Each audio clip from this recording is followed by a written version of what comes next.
J'ai souvent des bonnes intentions le dimanche, Mylène, de tout préparer mes repas, mais après un peu d'instant, quand je sors de ça, je suis vraiment découragée. Il y a des préparations qui demandent moins d'efforts puis qui nous aident vraiment dans la semaine. Alors aujourd'hui, dans Plein l'assiette, on vous montre à sortir ce qu'il faut pour pouvoir cuisiner tes repas de semaine sans avoir 15 plats pareils dans le frigo.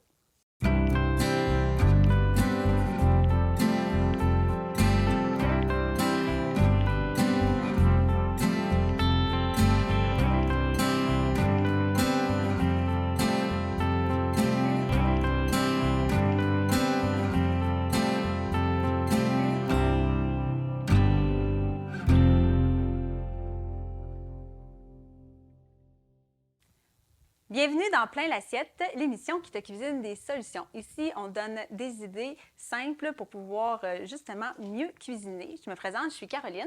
Et moi, c'est Mylène. On aime ça vous aider à organiser votre semaine avec des trucs faciles.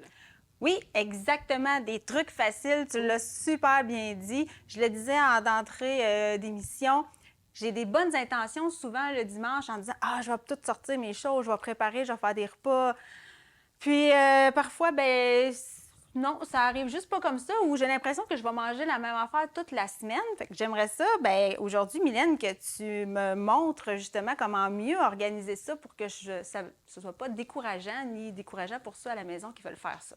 Bien, moi, honnêtement, je sais que c'est pas toujours facile pour tout le monde, mais moi, je le fais en retour d'épicerie. Je fais souvent mon épicerie le week-end, le matin. Et ensuite, ça l'aide parce qu'on a déjà le stock avec nous, on a déjà nos ingrédients, on peut déjà les transformer avant, soit des gelés, des faire cuire, et on peut se planifier la liste des repas avec ça ou justement se faire des petits plats prêts, là. Parfait. Fait qu'on a différents produits ici qui peuvent servir à faire différents repas justement là, dans la semaine pour éviter de manger la même chose toute la semaine. Au niveau des préparations, des gestes, qu'est-ce qu'on peut varier ou ce qui va nous faciliter justement au niveau de la préparation? Bien, c'est d'avoir des choses variées. Tu l'as bien dit aussi parce que si on va avoir des repas complets, il faut quand même avoir un peu de légumes, de la protéine. On a des pommes de terre, des légumes, de la viande ici. On veut avoir un repas qui est complet. Parfait. Je pense que ça ressemble quand même à ce qu'on peut retrouver là, au retour d'une épicerie. Oui. Les produits qu'on retrouve à la maison. Ici, on a fait, pour notre part, on a fait une tournée de producteurs pour aller chercher la viande. C'est facile à faire aussi. Des fois, c'est pas un détour là, d'aller chez un producteur. Ça peut être proche de chez nous, là. Oui, exactement. Aujourd'hui, on va préparer nos repas de semaine avec du bœuf haché qu'on a eu, des aliments RES de Masquinongé.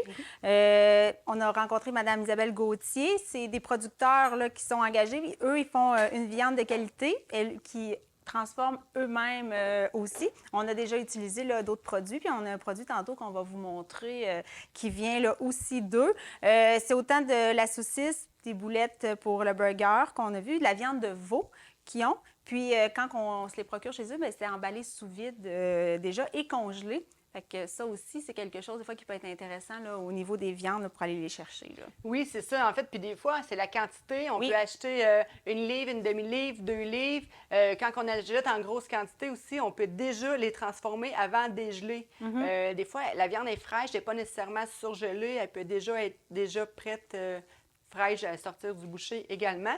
Moi, ce que j'aime, là, j'ai vraiment beaucoup d'idées avec la viande hachée. Oui. On a le veau haché aujourd'hui, mais ça peut être de la dinde, ça peut être du poulet, ça peut être du bœuf.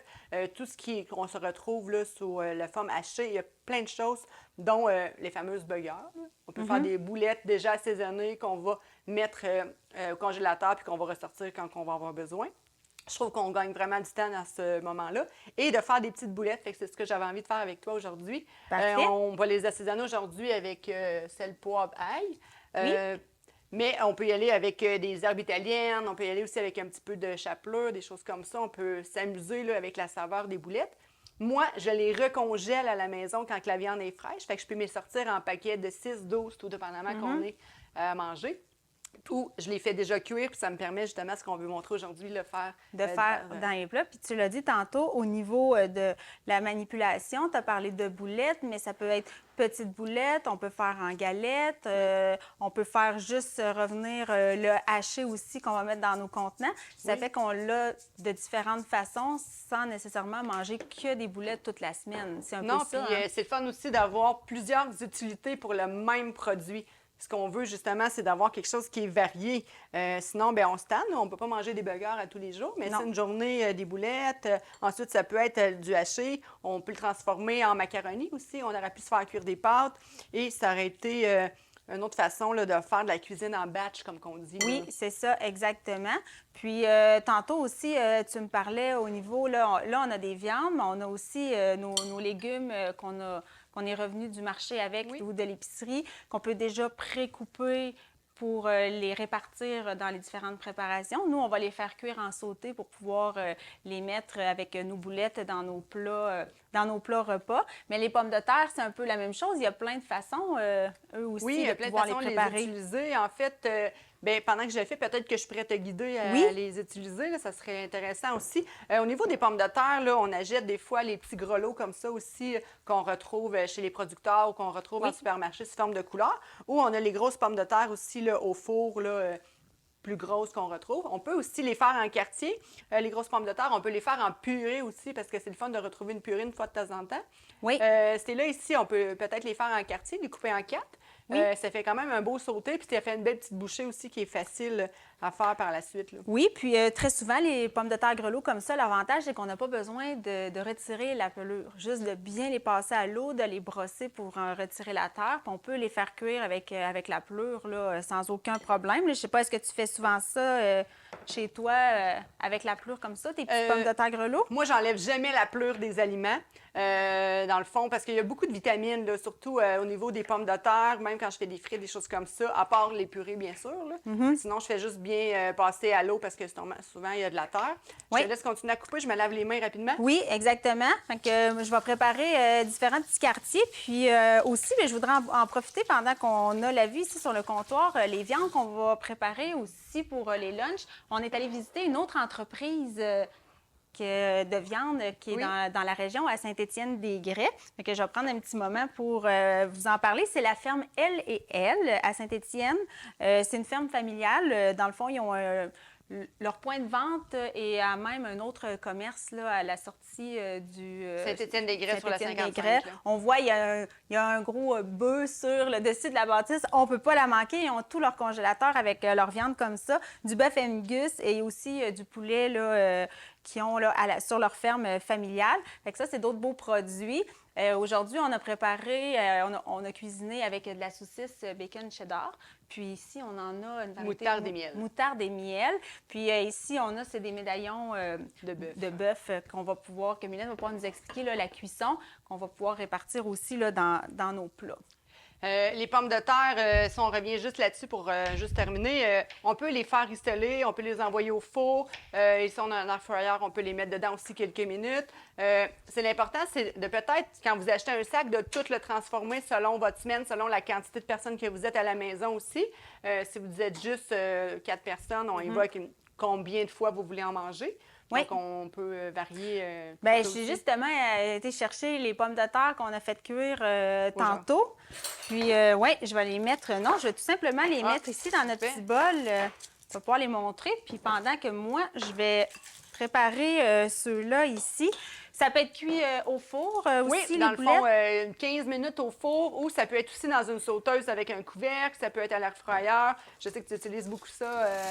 Bien, pour des petites quantités, oui, ça peut aller. Surtout là, présentement, on a un plus petit appareil, mais si vous avez un plus gros appareil à la maison, vous pouvez en faire beaucoup. Sinon, moi, j'aime bien utiliser une plaque à pâtisserie.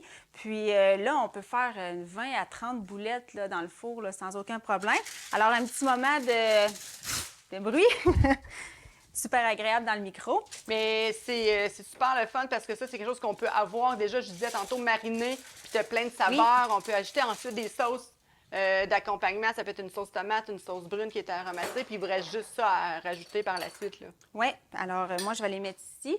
Est-ce que tu voulais un peu nous expliquer au niveau des autres cuissons des viandes, dans le fond, voir 30 minutes que tu sais, de préparation? C'est ça. Bien, tu l'as dit, tantôt, tu te décourages souvent quand tu veux commencer la préparation. Puis moi, je me dis, entre 30 minutes, 45 minutes, on est capable de faire vraiment une bonne quantité de préparation. Puis vous pouvez aller chercher l'aide d'un grand ado aussi. Tu sais, les pommes de terre, il suffit de connaître la cuisson puis qu'est-ce qu'on veut faire. Mais des pommes de terre rissolées, là, 25 minutes, c'est fait. Les petits boulettes aussi, 15-20 minutes au four. Si on a des différents outils de cuisson, on peut faire cuire les deux choses en même temps aussi. C'est ça qui est important, dans le fond, d'organiser notre temps de cuisson pour ne pas se décourager. C'est sûr que si vous faites toutes les choses une après l'autre, là, on étire le temps. Mais si on prend le temps de faire notre plan de match, de dire qu'est-ce qu'on fait cuire en premier, on gagne du temps. Parfait. Fait qu'on se fait un petit top chrono. On starte ça pour nos différentes choses avec nos plats. Je vais peut-être prendre juste un moment sur nos viandes comme ça ici. Est-ce que tu as des choses que tu voulais expliquer avant qu'on les remet au frais? Oui, en fait, les médaillons aussi, pour la cuisson, c'est super important de les faire saisir, dans le fond, dans un corps gras qui va être chaud, de les colorer de tous les côtés. Là, ça permet vraiment de garder tout le jus à l'intérieur, les sucres et tout ça. On ne veut pas que ça soit bouilli non plus, donc la poêle très chaude, il faut que ça pétille là, quand on met le médaillon, on l'enrobe et on l'envoie au four là, une quinzaine, 12 à 15 minutes, tout dépendamment de la cuisson qu'on veut avoir, mais une bonne viande comme ça, le médium saignant, c'est succulent. Ensuite, on peut laisser reposer le tout. Parfait. Maintenant, la saucisse, parle-nous. La saucisse, c'est le fun parce que tout le monde aime ça en manger. Encore une fois, on va le faire saisir de tous les côtés dans la poêle 1 minute ou 2 et on l'envoie au four 12 à 15 minutes. Dans la même plaque, on peut mettre les deux choses. Donc, on peut faire cuire notre médaillon, on le met dans la plaque et ensuite, on fait cuire dans la poêle et on remet les choses côte à côte. Puis, on a gagné du temps aussi là, de cuisson. Parfait. Ça ici, c'est bon. Alors, est-ce qu'on prépare nos petits plats? Oui, on peut les préparer, mais on veut, c'est vraiment le faire rapide et que ça ne soit pas décourageant. On veut faire des choses, que ça soit efficace et qu'on ne mange pas toujours la même chose aussi. C'est ce qu'on constate des fois dans la préparation comme ça, c'est qu'on ne veut pas manger à tous les jours le même repas. Donc, d'où là de varier la cuisson des pommes de terre. On pourrait aussi faire cuire du riz, faire cuire des pâtes. Ensuite, un coup que tout ça c'est cuit, on va pouvoir le déposer là, avec différents types de protéines aussi là, dans notre plat. C'est bon. Moi, j'avais préparé, notre poêle était déjà prête parce qu'on a fait saisir la viande un peu plus tôt. Puis, une fois que la viande est sortie, on peut s'en servir pour venir faire sauter là, nos légumes. Je prendrais, donne-moi le sel d'ail ici pour pouvoir les assaisonner. Ça aussi, on peut varier. Je pourrais fractionner mon bol de légumes en 2 différents pour changer l'assaisonnement. Si vous aimez des saveurs des fois un peu plus indiennes ou pimentées, bien, juste changer votre assaisonnement va varier aussi là, vos repas. Fait que je vais en profiter pendant que ma poêle est encore chaude pour pouvoir faire revenir nos légumes. T'sais, les légumes, c'est pas très long là, à cuire. Là, on calcule 5 minutes. Si c'est des légumes comme des oignons, des poivrons, on fait juste les refaire revenir. Fait qu'on gagne encore du temps. C'est sûr que si vous utilisez des carottes, des navets qui demandent plus de temps, bien là, il faut peut-être penser à les faire bouillir aussi un peu avant. Mais on parle de protéines, on parle de viande, puis des fois, bien, peut-être que vous êtes végétarien ou que vous aimez moins les protéines végétales. Bien, on peut utiliser, dans le fond, pas les protéines végétales, mais on aime moins les protéines bovines. Donc, on peut utiliser les protéines végétales comme des pois chiches, justement pour se faire soit un hummus, soit l'accompagner avec des légumes, du riz, encore une fois, ou des pommes de terre, que le sauté de légumes, ça peut être super bon aussi. On aurait pu rajouter aussi des cannes de thon et se faire des compléments dans nos bols, là. Oui, parce que pour varier, le poisson aussi, moi je trouve que c'est un super bon produit. Moi, j'aime beaucoup m'acheter un grand filet de saumon ou de truite quand c'est en spécial. Puis justement, en le faisant cuire comme ça, je le portionne autant, ça se mange autant froid, le saumon cuit en salade, ou sinon le réchauffer avec des légumes. As-tu une viande favorite? C'est quoi ta viande favorite pour la volaille. le meal prep? Parce que dans le fond, le poulet, on peut l'avoir vraiment entier, puis on peut vraiment faire beaucoup de choses avec. On peut vraiment tout les filocher, on peut le garder en poitrine, on peut utiliser les cuisses, puis ensuite, c'est sûr qu'avec la carcasse, on peut se faire du bouillon. Okay. Tout ça, des fois, quand on a un peu plus de temps, bien, ça nous permet aussi de rentabiliser le produit.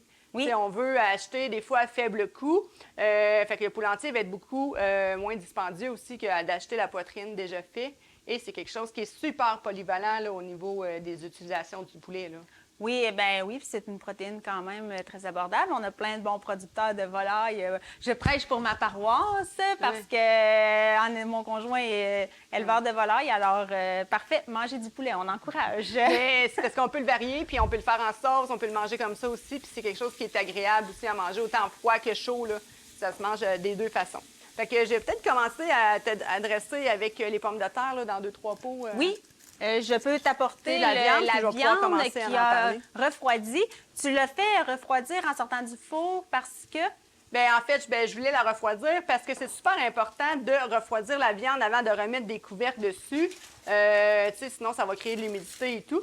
On ne veut pas avoir ça. Donc, on fait cuire la viande, on la laisse refroidir, on la met froid. Ensuite, c'est prêt à mettre dans nos contenants. Puis ça évite aussi que le sang coule. Tu sais, s'il y a de la viande, on la laisse reposer. C'est quand même important. Oui, j'en profite aussi en même temps pour te donner les boulettes qu'on a fait cuire aussi.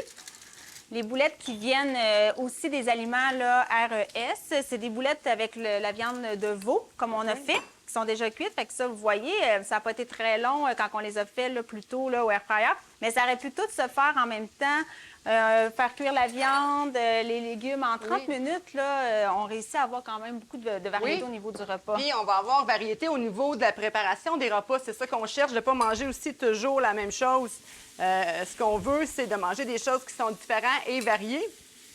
Sinon, bien, c'est sûr qu'on se tanne à manger des choses qui se ressemblent. Tu sais, très, très rapide. Après, il va rester à mettre les couvercles. Puis, ça fait batch cooking. C'est ça que ça veut dire, de faire en grande quantité, là. Oui, exactement. Je peux te couper de la saucisse. Ici, on a une bonne saucisse au cheddar bacon qui a été faite. On la coupe en rondelles, Bien, tu peux la couper complète. si tu veux en lanière, en petits tronçons, en biseaux. Pour faire un peu... Fancy. Un peu fancy, comme on dit. Oui, c'est ça. Exactement. Puis, dépendant aussi votre nombre de personnes à la maison, bien ça aussi, on peut en mettre plusieurs dans les pots. Oui. Est-ce que tu vas faire plus ça pour des lunchs ou parfois tu vas préparer tes soupers comme ça?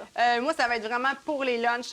C'est la chose qui sauve la vie, là. Je trouve que les soupers, on réussit souvent à réussir à s'improviser avec ce qu'on a dans le frigo ou des restants, des choses comme ça.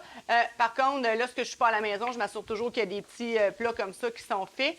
Ça gagne du temps aux enfants. C'est aussi, ils peuvent envoyer ça seulement dans le micro-ondes. Si on a des activités, si on a des rendez-vous le soir, c'est quelque chose qui est fait.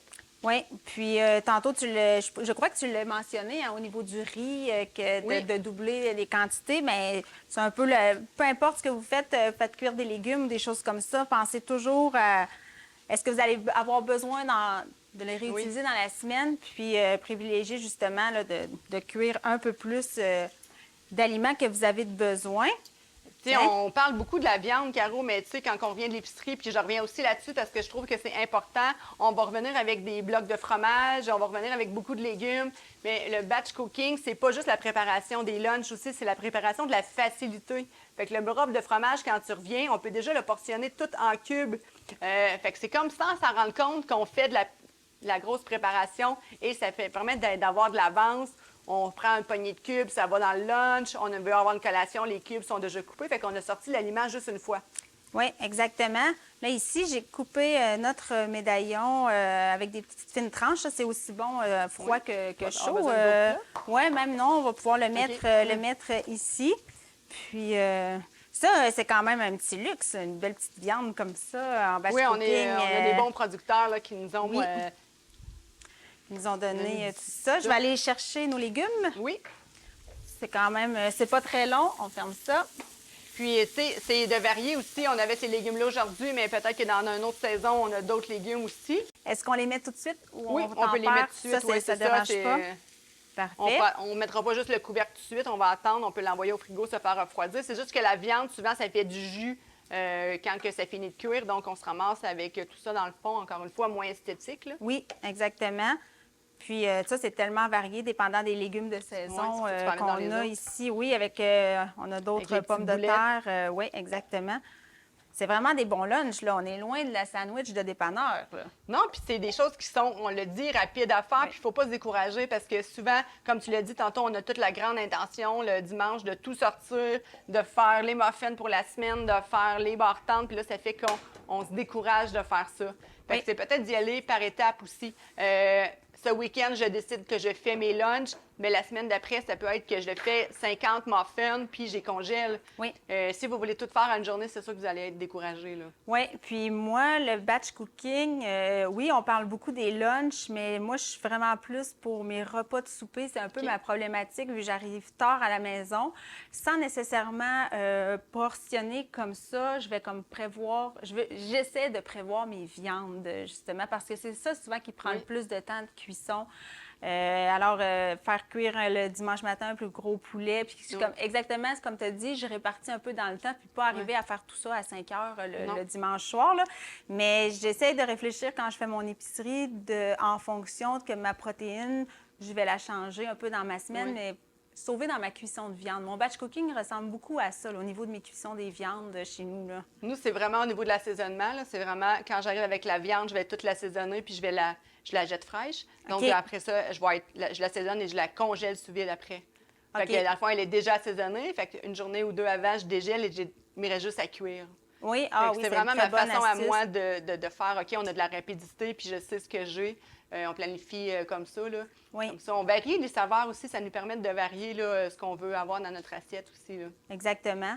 Puis sinon, est-ce qu'on a des astuces qui peuvent aider autant les personnes qui vivent peut-être seules? Oui, c'est ça, exactement. Parce que, justement, peut-être les personnes âgées ou les personnes qui sont simplement toutes seules, des fois, ils ne veulent pas faire 10 plats pareils parce qu'ils ne veulent pas justement manger la même chose. Mais tu sais, aujourd'hui, je pense qu'on a donné un bon exemple de varier, peut-être aller chercher 2 viandes à l'épicerie ou chez le producteur et varier la cuisson. On a dit que les pommes de terre, on pouvait les faire sous différentes formes aussi. Fait que, oui, on mange la pomme de terre, mais le fait de la manger une fois en quartier puis une fois en purée, bien, vient de changer quand même ton repas. Ça peut être de la purée aussi, de légumes, des fois des carottes. Des petites carottes caramélisées, des choses comme ça. Ça peut être d'acheter justement un poulet puis d'aller acheter le porc. Bien là, juste avec ça, vous pouvez varier au niveau des repas. Puis la personne seule, elle peut justement se faire 5 repas, mais avec une viande différente. Là. Bien, tu vois, c'est justement ce que j'avais en tête ou une idée un peu faite puis que je me suis déjà fait dire souvent. Oui, mais le batch cooking, là, c'est pour les grosses familles. Là. Puis là, exactement ce que tu viens de dire. C'est plus une façon de faire, une façon de cuisiner. Oui, dans le fond, tout est dans l'organisation. Puis c'est ça aussi qu'on veut qu'à la maison, vous compreniez, une organisation efficace, retour de l'épicerie ou un soir de semaine, bien, vous faites votre plan de qu'est-ce que je peux faire cuire qui me demande peu de temps, puis qu'est-ce qui peut être varié. Ensuite, la personne seule, elle va varier ces choses. Et puis, c'est pas si coûteux que ça non plus là, pour varier. Tu n'as pas besoin d'une grosse épicerie pour pouvoir varier tes repas. Là. Non, parfois, c'est juste le choix de l'emballage, de la quantité à l'épicerie.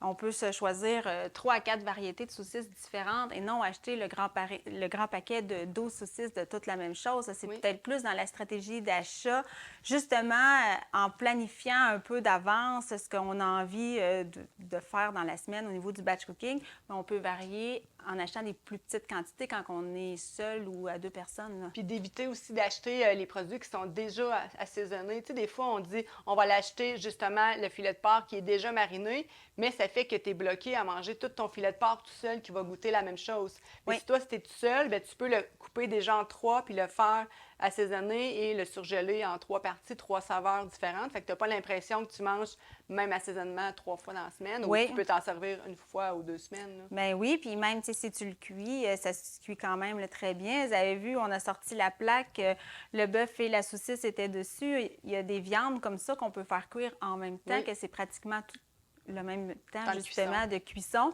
Alors, ça permet de revarier. Puis tout est dans le même four. On fait pas... on cuit une saucisse, on cuit ça, là, on étire notre temps de préparation. C'est un peu ce que tu disais là, au début, de maximiser les actions, quand on pose une action, que ça sert pour plusieurs choses en même temps. Bien, quand on a compris justement le temps de cuisson, le temps de préparation, après ça, on est plus en mesure de se faire un plan de match. Puis moi, je suis très plan de match, mais là, je le fais maintenant dans ma tête, mais j'ai besoin de ma séquence, de qu'est-ce que je fais en premier, qu'est-ce que je fais en deuxième, qui permet de maximiser mon temps. Parce que le but, c'est pas de se décourager. Non, exactement. Puis, on a envie que vous essayiez ça cette semaine sur notre page Facebook de Plein l'Assiette, la publication de la semaine. Venez nous partager ce que vous allez avoir fait justement en grosse préparation de cuisine, le batch cooking, là, pour utiliser l'anglicisme. Partagez-nous ce que vous faites ou sinon, posez vos questions aussi en commentaire. S'il y a des choses que vous interrogez au niveau des préparations, des quantités, on va pouvoir vous répondre. Puis sur notre site web là, de plainlassiette.com, sous l'émission, bien, on va pouvoir mettre toutes ces astuces-là. Vous allez pouvoir le retrouver là, toutes à la même place. Alors, c'est quand même une belle préparation. Ici, on a quand même 4 lunchs rapidement faits. Et même, je n'ai pas terminé. Là, non, c'est ça. Puis moi, je suis un petit peu fancy, fait que j'aimerais ça que tu me donnes les petites micro-pousses. Je peux pas les mettre dans les bols tout de suite parce que tu comprends qu'il faut les faire réchauffer, mais j'aime toujours avoir ce type de micro-pousses-là, on en a déjà parlé, là, au frigo, qui permet de donner juste une petite touche de fraîcheur à la fin.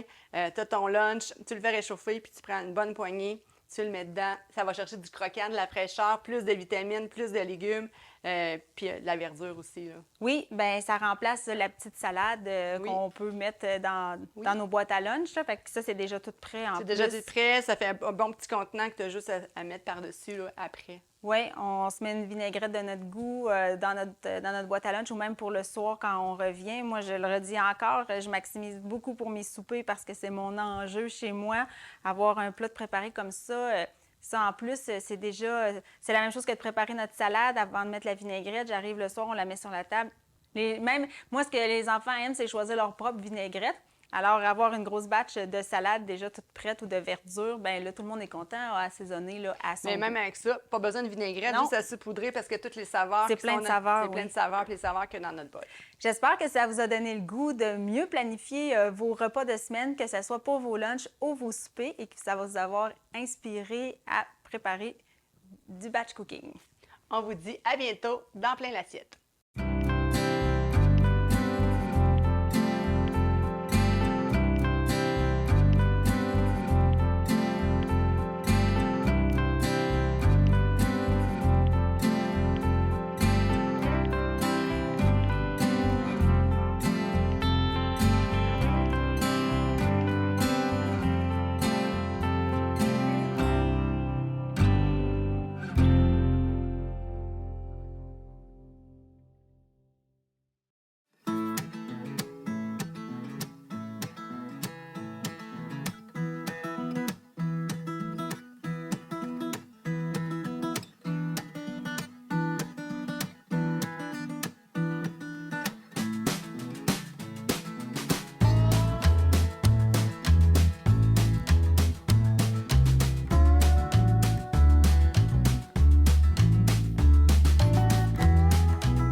Salut tout le monde, ici Daniel Grenier pour vous parler des télévisions communautaires autonomes.